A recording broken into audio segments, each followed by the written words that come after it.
Hello ladies and gentlemen, my name is Vladimir Dietz and this is a Class War Battlefield YouTube comment. For the last 3 weeks I've been engaged in an argument on YouTube with a libertarian on the issue of capitalism and whether or not capitalism, the idea of free markets, is indeed a healthy idea. More specifically, we've been arguing for the last couple of weeks on the concept of government and if government should be removed and what the effect of government being removed would have on the relationship between people and corporations. The individual who I've been arguing with, I won't say a name because I can't truthfully remember his name, continues to assert that there's this immense respect for private property. And I haven't really known how to respond to him.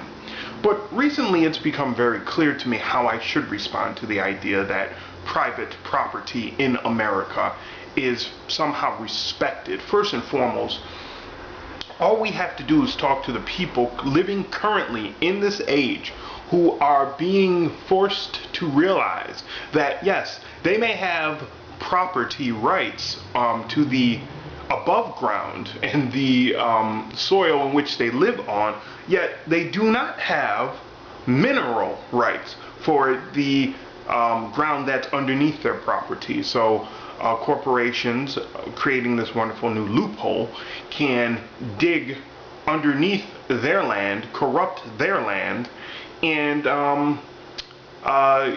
collect the minerals as they see fit, and do damage to that land, beyond repair.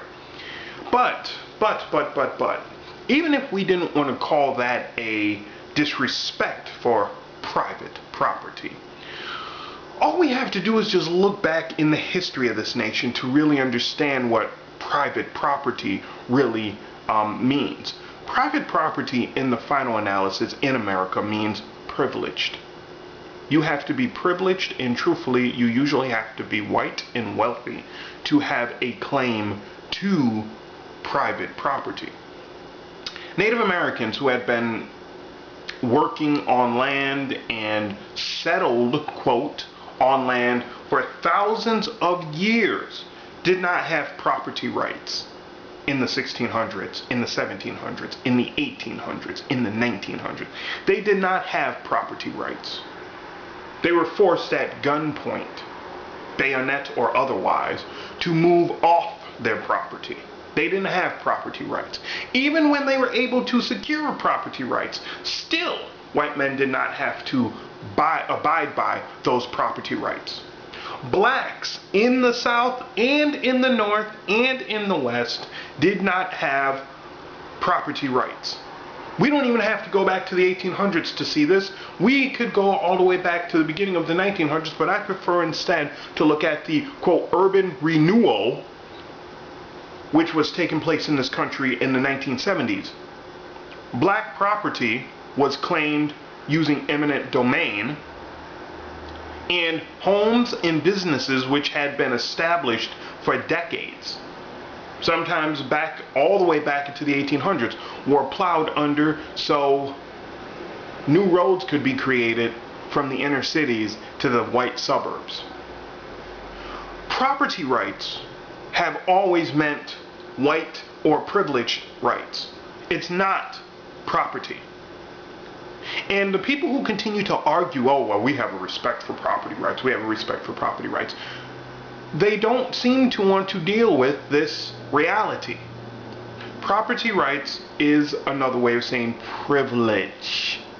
And if you are not part of that privileged class, the class that could make laws, that could shape laws, that could bend laws and break laws, then guess what? You do not have any property rights. All of your rights are subject to the privileged rights. Whatever right the privileged class wants to give you, then you will have it and have them. It's time to realize this. I know this is a new age. This is definitely a new age. And with this whole movement for mineral rights and things like that, it's time that the broader, poor, European American, quote, white public understands something.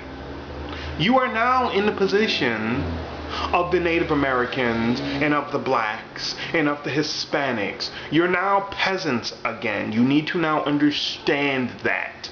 I don't give a damn how much you use the term property rights. I don't give a damn how many times you say, I'm a libertarian.